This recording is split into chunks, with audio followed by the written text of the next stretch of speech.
قرآن مجید فرقان حمید میں اللہ تبارک و تعالی نے فرمایا اپنے بندوں کو اپنی عبادت کی طرف توجہ دلائیے، اپنے بندوں کے دلوں میں عبادت کا شوق، ذوق اور نظریہ پیدا فرمایا۔ فرمایا یا ایھا الناس اعبدوا ربکم الذی خلقکم، اے ایمان والو، اے لوگو، اپنے اس رب کی عبادت کرو جس نے تمہیں پیدا کیا، والذین من قبلکم، اور ان لوگوں کو بھی پیدا کیا ہے جو تم سے پہلے تھے۔ تمہیں عبادت کا نفع یہ ملے گا لعلکم تتقون، کہ تم پرہیزگار ہو جاؤ گے۔ عبادت اس لیے کرو کہ اللہ نے تمہیں پیدا کیا ہے، اور اس لیے کہ تم سے پہلے لوگوں کو بھی اللہ نے پیدا کیا ہے۔ اور پھر ارشاد فرمایا کہ الذی جعل لکم الارض فراشا، وہی رب ہے جس نے تمہارے لیے زمین کو فرش بنایا ہے، والسماء بنا، اور آسمان کو چھت بنایا، وانزل من السماء ماء فاخرج به من الثمرات رزقا لکم، زمین کو فرش بنایا، آسمان کو چھت بنایا، پھر آسمان سے پانی برسایا جس کے ذریعے پھل نکالے، اور وہ بھی کسی اور کے لیے نہیں، رزق لکم، تمہارے رزق کے لیے، وہ بھی تمہارے رزق کے لیے۔ یہ ساری نعمتیں تمہیں دی ہیں، اب فلا تجعلوا للہ اندادا،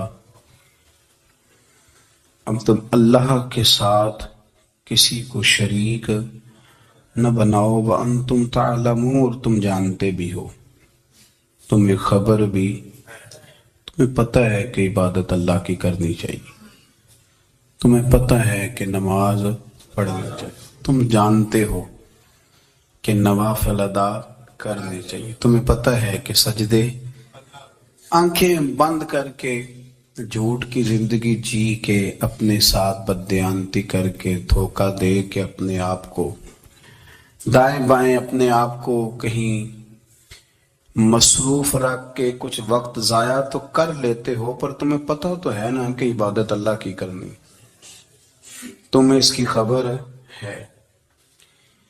فرمایا اس رب کی، دیکھیں نا، انسان پر اگر کوئی شخص نیکی کر دیتا ہے، احسان کر دیتا ہے، تو انسان اس کے سامنے پھر گردن نہیں اٹھا سکتا، یار یہ میرے مشکل وقت کا دوست ہے، اس نے میرے ساتھ نیکی کی ہے، کبھی بھی گردن نہیں اٹھائے گا، جھکا کے رکھے گا۔ تو اگر عام کوئی نیکی کر دے تو اس کے سامنے انسان کبھی گردن نہیں اٹھاتا، تو جو رب ساری نعمتیں عطا فرمائے، جو کہے کہ تیری تخلیق میں نے کی، تجھ سے پہلوں کو بھی پیدا میں نے کیا، تیرے لیے زمین کا بچھونا بھی میں نے بچھایا، آسمان کی چھت بھی میں نے لگائی، تیرے لیے زمین سے ساری اناج کو، پھل کو، کھیتیوں کو نکالا بھی تیرے لیے، اب تو اس طرح کر کہ تو میری عبادت کر، تو میری بارگاہ میں جھک جا۔ بہت سارے نشے لوگوں کو لگے ہوئے ہوتے ہیں، ہر آدمی کوئی نہ کوئی نشہ کرتا ہے، کوئی دولت کا کرتا ہے، کوئی شہرت کا کرتا ہے، کوئی اپنی تعریف کا نشہ کرتا ہے، دو چار لوگوں سے تعریف سن کے مطمئن ہو جاتا ہے۔ ناراض تو نہیں ہو گیا اس جملے سے آپ؟ کرتے ہیں لوگ دولت کا نشہ بھی، یہ جب نقصان ہوتا ہے تو بندے بیمار نہیں ہو جاتے، پیسے ڈوب جاتے ہیں تو لوگ بیمار نہیں ہو جاتے، تو اس کا مطلب یہ ہوتا ہے کہ نشہ ٹوٹ گیا ہے۔ بہک ہوئے نا تھوڑے سے تو کانپتے ہیں، تڑپتے ہیں، پریشان، نشہ ہی اسی طرح ہی کرتا ہے نا، نہیں ملتا تو پریشان ہوتا ہے۔ یہ سارے نشے ہیں، مختلف قسم کا نشہ۔ اب مانتے نہیں اس بات کو، تسلیم نہیں کرتے، کیونکہ تسلیم کرنا بڑا مشکل کام ہے، اس کے لیے تو بڑی ساری چیزیں جو ہیں وہ دبوچ کے اور بڑی سارے رستے پھلانگ کے آنا پڑتا ہے، تو بڑا مشکل ہے ماننا، ورنہ کرتے ہیں ہم، ہمارا مزاج ہے۔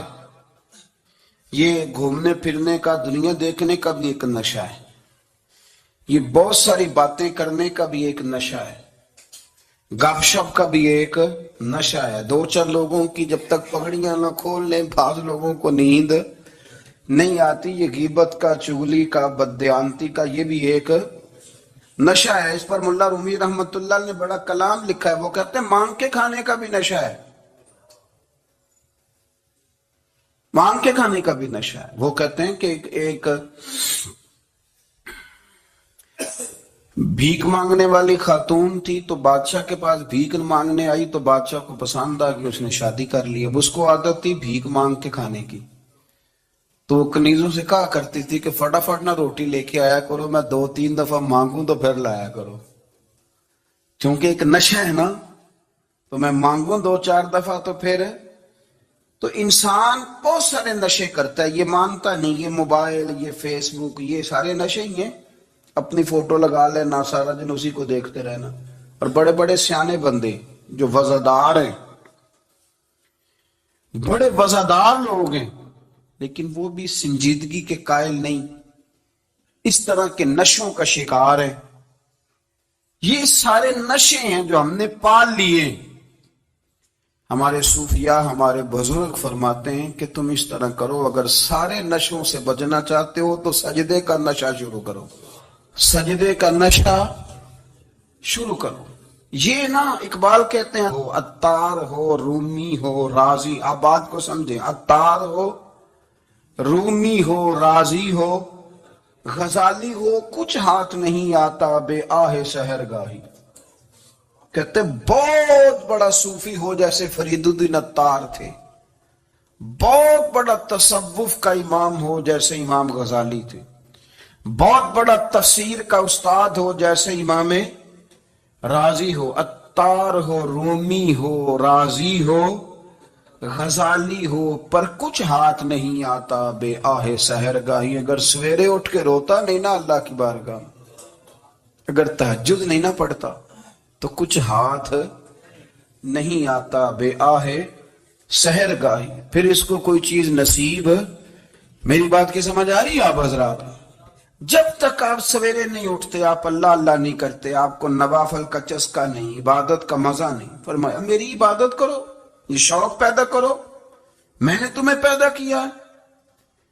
ہم لوگوں کے نشے مختلف نشے، بڑا عجیب رنگ ہے. محفل کی صدارت کرنے والے بڑے پیر صاحب، بڑے القابات، بیچ میں سے بندہ تلاش کرنے سے بھی نہیں ملتا، اتنے بڑے لقب ہیں اس کے. لیکن وہ ساج سنور کے 2.5 گھنٹے بیٹھا رہا محفل میں، اور نماز کا وقت آیا تو اس نے مختصر سی پڑھی، وہ نکل گیا. ہلکے سے سجدے کیے. او اتنا بڑا عشق رسول، نعت خواں، او ہو کیا بات ہے. اور عشق رسول کا بہت بڑا پیغامبر، بہت بڑا مبلغ، اور بیچارہ سمجھ ہی نہیں سکا کہ اللہ کے رسول نے فرمایا تو نماز پڑھ میری آنکھیں ٹھنڈی ہو جائیں گی. تو یہ نشے کے عادی تو ہیں پر حقیقت کے قائل نہیں ہیں.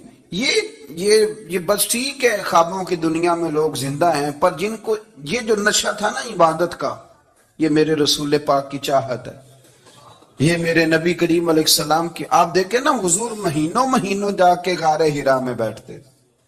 کیا وہاں تبلیغ کرتے تھے؟ کوئی کتاب لکھتے تھے؟ رسول کریم علیہ السلام مہینہ رہتے غار حرا میں. کوئی نہ مجھے دیکھے، کوئی نہ مجھے ملے. حضور یہاں کیا ہے؟ فرمایا میں اپنے رب کی عبادت کروں گا. نبی کریم علیہ السلام نے سجدوں کے ساتھ پتھروں اور پہاڑوں کو آباد کر دیا، سجدوں کے ساتھ. آپ کا سجدہ آپ کو بہت ساری چیزوں سے چھڑا لیتا ہے، یہ بہت ساری جگہوں سے جھکنے سے بچا لیتا ہے. صوفیاء، اولیاء یہ کیا کرتے تھے؟ یہ سجدے کا ذوق ہی تو پیدا کرتے تھے. سجدے کا ذوق. شاہ عبد العزیز دباغ رحمت اللہ تعالی علیہ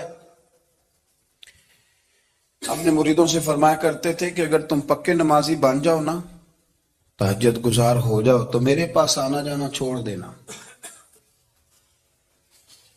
عرض کی حضور کیوں؟ فرمایا میں تمہارے اور رب رسول کے رستے میں رکاوٹ نہیں بننا چاہتا، اور میرا مقصود ہے تمہیں وہاں تک پہنچانا. جب پہنچ گئے تو پھر میری ضرورت ختم ہو گئی. ہاں کبھی وسوس آئے، شک پیدا ہو، تکلیف ہو تو آنا، ورنہ میں نہیں چاہتا کہ میں رکاوٹ بنا رہوں. تم اللہ اللہ کرو، اس مالک کو راضی کرو. میرے رسول پاک علیہ وسلم نے فرمایا بندہ اللہ کے سب سے قریب اس وقت ہوتا ہے جب وہ سجدے کی حالت میں ہوتا ہے۔ کس کے قریب ہوتا ہے؟ اللہ کے سب سے قریب ہوتا ہے، وہ بڑا نیڑے ہے رب کے، بڑا قریب ہے، اس لیے کہ وہ حالت سجدہ میں، وہ جب سجدے کرتا ہے نا اس کی بارگاہ میں جب جھک جاتا ہے۔ آپ ذرا سجدے کی کیفیت دیکھیں نا، زبان بھی یہاں ہے، آنکھ بھی یہاں ہے، کان بھی، عقل بھی ساری، اس نے سارا کچھ رکھ دیا سجدے میں۔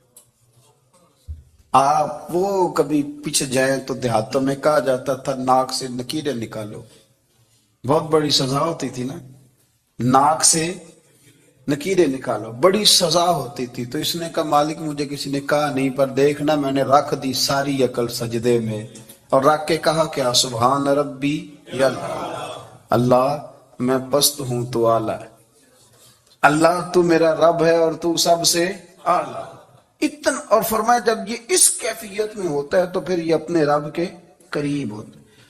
کثرت عبادت، نوافل۔ ہمارے ہاں عمرے کی قراندازی محفلوں پہ ہونے لگ گئی ہے، حالانکہ حدیث سے ثابت نہیں۔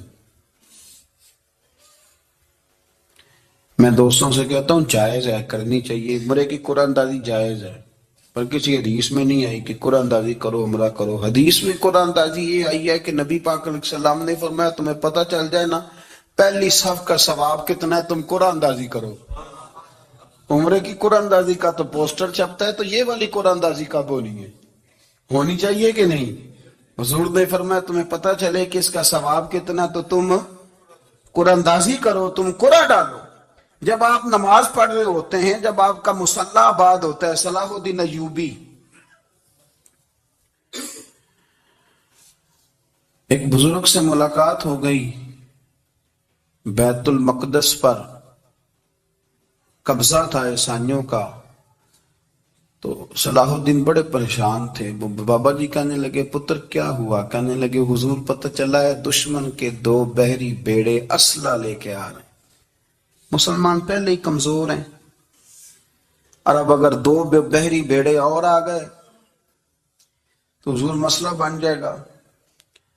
تو میں پریشان ہوں کہ کس طرح یہ کم مسئلے والی ہماری فوج ہے کیسے مقابلہ کرے گی۔ تو بابا جی کہنے لگے پتر اس طرح کرنا، آج رات تو بھی دعا کرنا اور میں بھی کروں گا، تو بھی دعا کرنا، آپ ناراض نہ ہونا، ہم تو پیروں والے ہیں، ہم تو پیروں کے نوکر غلام ہیں، ہمارا تو گزارا ہی نہیں، ہمیں تو ملتا ہے سارا کچھ وہاں سے۔ پر میرا سوال یہ ہے کہ تعویذ لینے جاتے ہو نفل کیوں نہیں پڑھتے؟ رات اللہ اللہ کیوں نہیں کرتے؟ یہ بھی تو ہمارے بزرگوں کا ہی طریقہ ہے، انہوں نے تو ہمیں سکھایا ہے۔ صلاح الدین ایوبی سے بزرگوں نے کہا کہ رات آج نا اللہ اللہ کرنا، تو میں تیرے لیے دعا کروں گا، تو بھی دعا کرنا۔ تو بندہ جب دکھی ہوتا ہے تو سجدہ کرتا ہے، تو پھر ہی تو مصلی بھیگ جاتا ہے، پھر ہی تو مزہ آتا ہے۔ سکھی بندہ تو کعبے جا کے نہیں روتا، دکھی تھے، تکلیف تھی، تو سر رکھا سجدے میں تو تڑپ گئے۔ اور وہ بابا جی کہتے ہیں میں مسجد آیا تو صلاح الدین چیخے مار کے رو رہا تھا اور کہہ رہا تھا مالک میں کوئی اپنی شان کے لیے تو نہیں نہ لڑ رہا، اللہ کو میں کوئی قبضوں کے لیے تو نہیں لڑ رہا، مالک تیرے لیے لڑ رہا ہوں، مجھے بے آبرو نہ کرنا، میری مدد فرمانا۔ کہتے ہیں میں آیا تھا کہ مسجد میں دعا کروں گا، پر صلاح الدین ایوبی کو روتے دیکھا تو میں لوٹ گیا۔ تو سویرے صلاح الدین ملے تو بڑے خوش تھے۔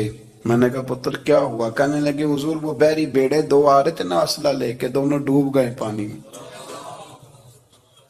میں ڈوب گئے۔ تو بابا جی کہنے لگے صلاح الدین وہ پانی میں نہیں ڈوبے، وہ تیرے آنسوؤں میں ڈوب گئے، وہ غرق ہو گئے، وہ جو تو نے مصلی بات کیا تو وہ تیرے آنسوؤں میں ڈوب گئے، وہ غرق ہو گئے، وہ تباہ اتنے قیمتی تھے تیرے آنسو کے بہا لے گئے دشمن کے بحری بیڑوں کو۔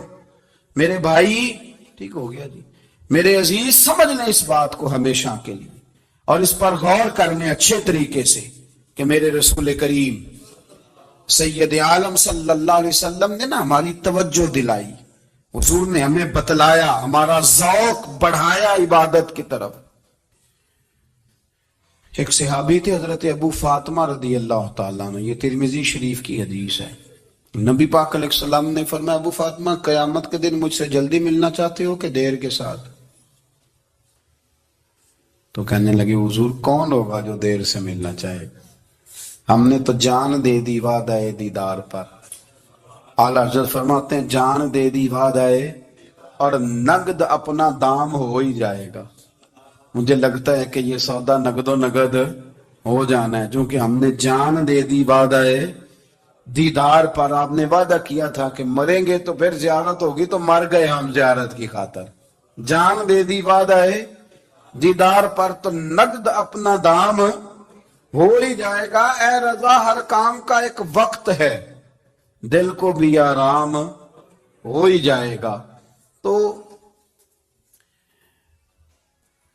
حضرت ابو فاطمہ رضی اللہ تعالیٰ عنہ سے نبی پاک صلی اللہ علیہ وسلم نے فرمایا جلدی ملنا چاہتے ہو کہ دیر سے؟ عرض کی حضور فٹافٹ ملنا ہے، میں نے قیامت کے دن آپ سے جلدی ملنا ہے۔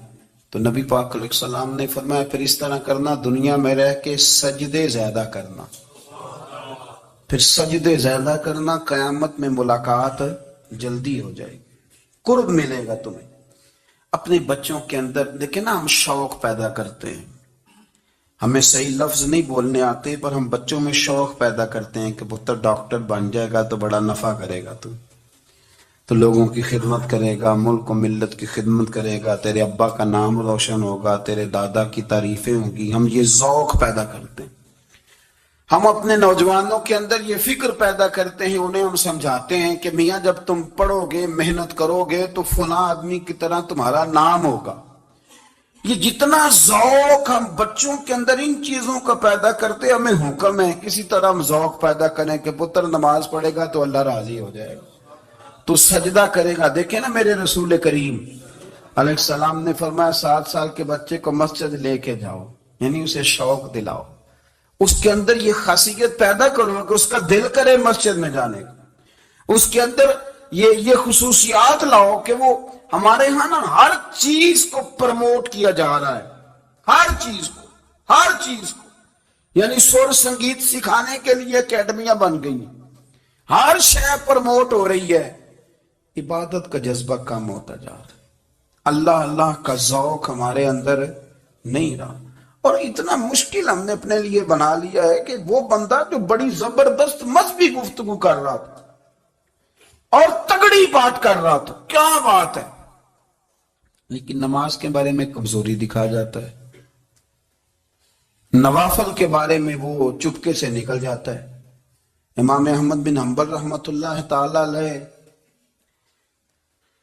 مسند امام احمد بن حنبل 14 جلدوں میں ہے مارکیٹ میں، اور مجھے تو خیر پسند ہی پڑی ہے، میں نے کئی دفعہ پڑھی ہے۔ اور کیا بات ہے امام احمد بن حنبل کی، کیسے تگڑے قسم کے محدث تھے، اور اللہ نے کتنا انہیں اعزاز عطا فرمایا ہوا تھا۔ یہ کوڑے بھی کھاتے تھے دین کی خاطر، سارا کڑتا لہو سے بھر بھی جایا کرتا تھا، بڑا اعزاز والا شخص تھے، بڑے اعزاز والے۔ حدیثیں جمع کرنا، حدیثیں لکھنا، حدیث پڑھانا، سارا دن رہتے تھے۔ کہہ سکتے تھے کہ میں کر تو رہا ہوں کام، اور حدیث بھی موجود ہے کہ عالم عابد سے افضل ہوتا ہے، پر اس کے باوجود امام احمد بن حنبل رحمۃ اللہ علیہ 300 نفل فرض نمازوں کے علاوہ پڑھا کرتے تھے، 300 نوافل روز پڑھا کرتے تھے۔ ان کے بیٹے نے کہا ابا جی مکان خریدنا ہے تو جگہ کہاں کر کے لوں، بہت ساری آبادیاں، تو فرمایا پتر وہاں لینا جہاں مسجد قریب ہو۔ میرے رسول کریم سید عالم صلی اللہ علیہ وسلم اتنا پسند کرتے مسجد کو، اتنا پسند کرتے نماز کو، کہ رسول کریم صلی اللہ علیہ وسلم تہجد کی نماز بھی پڑھتے، پھر حضور فجر کی نماز بھی پڑھتے، نبی پاک وتر کو الگ کر کے پڑھتے، عشاء کے ساتھ نہیں پڑھتے۔ یہ تو ہم اس لیے اجازت دی ہمارے بزرگوں نے کہ بعد میں اٹھے گا کون علیحدہ وتر پڑھنے کے لیے، عشاء کے ساتھ پڑھ لے۔ وتر پڑھتے، تہجد پڑھتے، فجر پڑھتے، اشراق پڑھتے، چاشت پڑھتے، پھر مغرب کی نماز کے بعد 6 رکعت اوابین پڑھتے، پھر رات کو صلاۃ اللیل پڑھتے۔ سیدہ عائشہ صدیقہ کہتی ہیں زمانہ سو جاتا اور میرے رسول مصلی بچھا کے کھڑے ہو جاتے، او یار کھیتی باڑی کر کے نہیں، محنت مزدوری کر کے نہیں. جناب عائشہ کہتی ہیں میں یہ بھی دیکھتی کہ حضور ایک آیت شروع کرتے تو ساری رات اسی کو پڑھتے، اور میری نظر جاتی تو قدم مبارک پہ ورم آ جاتا.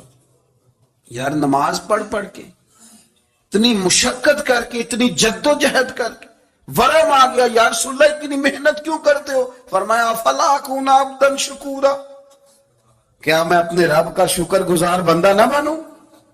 صحابہ کا ذوق عبادتوں کا، ریاضتوں کا، تلاوتوں کا، طبیعت ان کی، وہ ایک دوسرے کو. حضرت مولا علی شیر خدا کرم اللہ تعالی وجہہ الکریم کے زمانے میں روم کے بادشاہ نے کہا یار یہ مسلمانوں کا پتہ تو کرو، یہ آخر کیوں اتنے زیادہ مجاہد ہیں. اس زمانے میں جاسوس بھیجنے کا مزاج تھا، اب تو جاسوس پکڑا جاتا ہے، اب تو جاسوس اور جاسوسی کا شوق ویسے آج بھی ہے. عرض کروں تھوڑی سی بات اس عنوان سے. پتہ کیا ہمارا مسئلہ ہے؟ ہم جہاں جاتے ہیں نا وہاں تھوڑی خوشبو سونگنے کی کوشش کرتے ہیں. وہ کیا ہے تو یہ کیا ہے تو ادھر کیا ہے تو تھوڑا سا ادھر کیا ہے. میرے رسول پاک پڑھیے درود شریف، سارے پڑھیے ذرا زور سے، صلی اللہ تعالی. نبی پاک علیہ السلام نے فرمایا جاسوسی نہ کرنا ورنہ تم بندوں کو خراب کر دو گے، اور فرمایا اس طرح نہ ہو کہ تم کسی کے اب کھول نہ نکلو تو تمہارے پہلے کھول جائیں. یہ جو ذوق ہے نا یہ ختم کریں، چھوڑیں. مطلب آپ کس چکر میں پڑے ہوئے ہیں؟ اتنی زیادہ توجہ کرنے کی کیا ضرورت ہے؟ کام سے کام رکھیں، اس میں بندہ تھوڑا سا نا آسان رہتا ہے. یہ جو بہت زیادہ ٹٹولنے والے لوگ ہوتے ہیں نا وہ بےچارے پھر عمر ٹٹولتے ہی گزار دیتے ہیں، اس لیے کہ مزاج ہی بہت پکا ہے. بوری کا منہ کھول کے اندر تک ہاتھ ڈالنا تو پھر کئی دفعہ سامنے سے بچھو بھی لڑ جاتا ہے، خرابی ہوتی. تو جاسوسی کی جاتی تھی. اس نے بھی جاسوس بھیجے کیونکہ قبیلوں کے لوگ تھے، کچھ مسلم کچھ کافر، پہچانے نہیں جاتے تھے لوگ. تو کچھ لوگ اس نے بھیجے، انہوں نے آ کے نا تحقیق کی، ریسرچ کری کہ آخر ماجرا کیا ہے. تو واپس جا کے انہوں نے رپورٹ دی نا روم کے بادشاہ کو. اس رپورٹ کا ایک جملہ بڑا شاندار ہے. وہ کہنے لگا بادشاہ ہمیں مسلمانوں کی کوئی سمجھ نہیں آئی، ہمیں کوئی سمجھ نہیں آئی. انہوں نے کہا کیوں نہیں سمجھ آئی؟ کہنے لگے یار عجیب بندے ہیں، جب رات مصلے پہ بیٹھتے ہیں تو یوں لگتا ہے ان کا دنیا سے رشتہ ہی کوئی نہیں، کوئی کسی کو نہیں جانتا. کوئی اپنے دکھ سنا کے رو رہا ہے، کوئی اپنی بات کر کے رو رہا ہے. لگتا ہے کہ ان کا کوئی رشتہ ہے ہی نہیں جب مصلے پہ بیٹھتے ہیں. اور فرمایا جب سویرے یہ جہاد کرنے نکلتے ہیں تو لگتا ہے ان سے زیادہ دلیر ہی کوئی نہیں.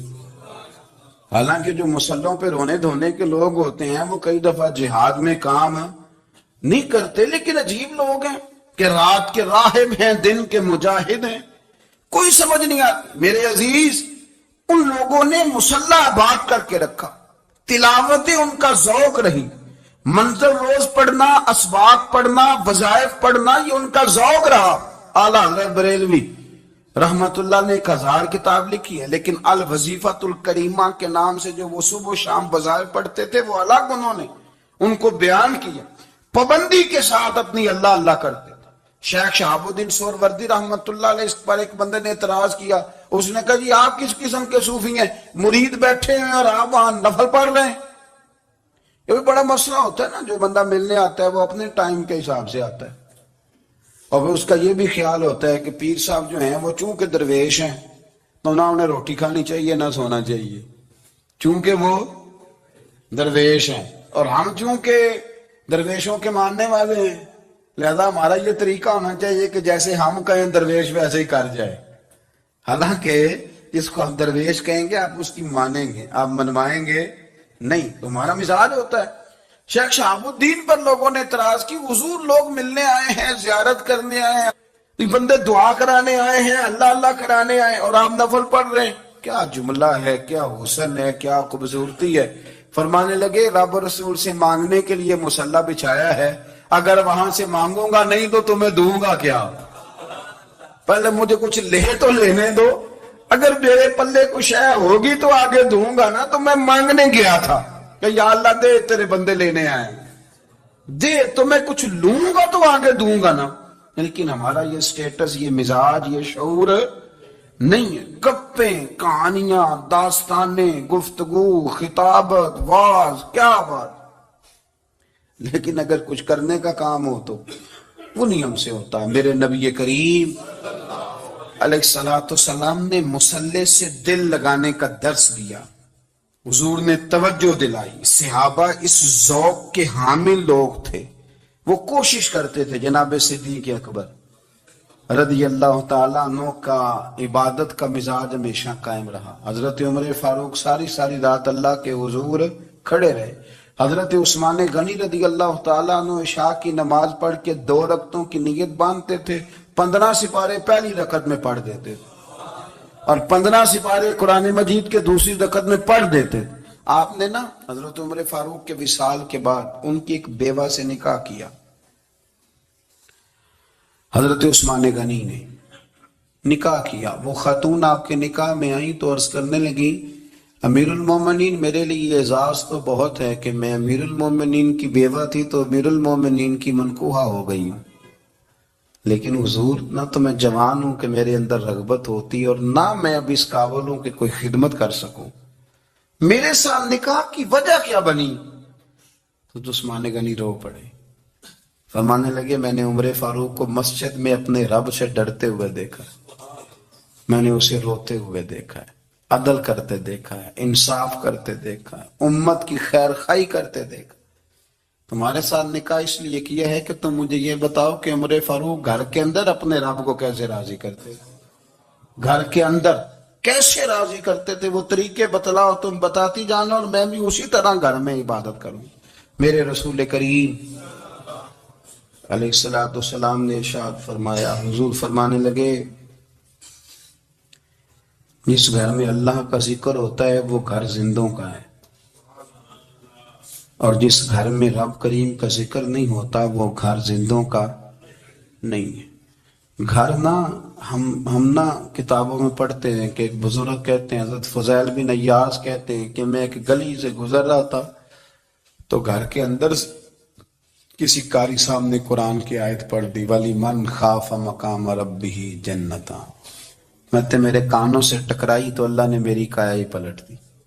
میں توبہ کر گیا. اب گھر کے اندر سے آواز آئے تو صحیح نہ تلاوت کی، پر اندر سے آواز آتی نہیں. یا ڈیک بجنے کی آواز آتی ہے، یا ٹی وی چلنے کی آواز آتی ہے، یا دھوم مچانے کی آواز آتی ہے. عبادت کا وہ جو خاص شوق تھا، وہ جو حسن تھا، وہ جو توانائی تھی، وہ جو بات تھی. ایک جگہ پہ ہم بیٹھے تھے تو وہاں ایک صاحب آئے اور انہوں نے آتے ہی کہا کہ مہربانی کریں ذرا مجھے مصلی دے دیں، میرے نہ کچھ نفل رہ گئے. تو میں نے وضو کر لیا تو کوئی مصلی مل جائے. مصلی انہیں دے دیا گیا، وہ مصلی لے کے چلے گئے تو پیچھے ایک صاحب نے تبصرہ کیا، کہنے کتنا ریاکار بندہ ہے، لوگوں کو دکھا رہا ہے کہ میں نفل پڑھتا ہوں، ہے کو بات کرنے والی. میں نے اسے کہا، میں نے کہا تو مہربانی کرنا اس طرح کی ریاکاری تو بھی کر، پکڑ مصلی اور جا تو بھی تھوڑی ریاکاری کر کے آ، اٹھ ذرا شکر کر. کوئی یہ ریاکار بھی ملا ہے، کوئی نفل پڑھ کے ریاکاری کر رہا ہے. اللہ کا میں کہتا ہوں کو پڑھے تو صحیح نہیں. یار یہ کوئی دور ہے نفل پڑھنے کا؟ اس میں تو لوگوں کا مزاج ہی نہیں، طبیعت ہی نہیں. میں نے کہا چل مہربانی کر یہ لے مصلی اور تو بھی جا تھوڑی سی یا کر یا ریاکاری کرو تو صحیح نا. مزاج ہی نہیں، ذوق. جمعے کی نماز پڑھ کے یوں دنیا بھاگتی ہے، او ہو پتہ نہیں کون سی پیچھے آگ تھی جو بجھائی جائے گی. اور آج تک لوگ مسئلہ پوچھ رہے ہیں کہ جمعے کی بعد والی سنتیں کتنی ہوتی ہیں. میں نے کہا کتنے سال ہو گئے جمعہ پڑھتے، کتنے سال ہو گئے، ابھی تک سنتوں کا نہیں پتا. ابھی تک نے علم کے پہلے کتنی رکھتے ہیں اور بعد میں کتنی رکھتے ہیں. فجر کی سنتیں کب پڑھنی چاہیے، سنو فجر کی سنتوں کے بارے میں. میرے رسول کریم سید عالم صلی اللہ تعالی علیہ وسلم سے ایک صحابی نے پوچھا تھا، حضور میری فجر کی سنتیں رہ گئیں یا رہ جاتی ہیں تو حکم کیا ہے؟ کیا انداز ہے حضور کا. بخاری مسلم کے لفظ سنو.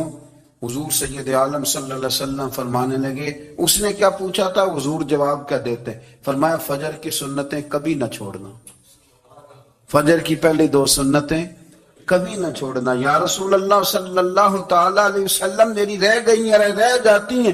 فرمایا فجر کی 2 سنتیں نہ چھوڑنا، فرمایا فجر کی پہلی 2 سنتیں مجھے دنیا اور دنیا کے اندر جو کچھ ہے وہ سب سے زیادہ پیاری ہے. فجر کی 2 سنتیں دنیا اور دنیا میں جو کچھ ہے مجھے وہ سب سے زیادہ پیاری ہیں. اس لیے فجر کی سنتیں نہ چھوڑنا. اپنا ذوق، اپنی طبیعت، ہم نے نا ذوق غلط بنا لیا ہے. اگر 20 بندے کہہ بھی دیں گے تو نے بڑی شاندار تلاوت کیا تو کیا اس سے بنے گا؟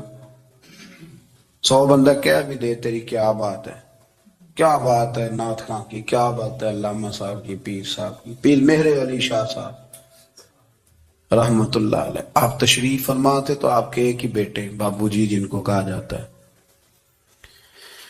جس دن صاحبزادے پیدا ہوئے تو خادم نہ وہاں سے نکلا.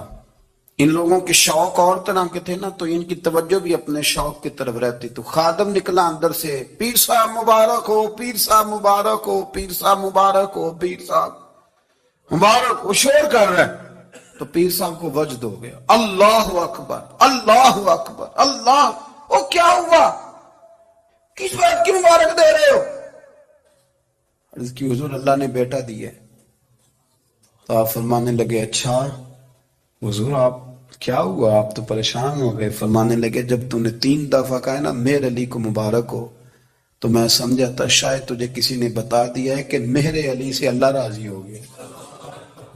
میں سمجھا تھا کہ شاید تو یہ خبر لے کے آیا ہے کہ کسی نے بتایا ہے کہ مجھے آج خبر ملی ہے کہ مہر علی سے رب اچھا پتر ہوا ہے. الحمدللہ، اللہ کا شکر ہے.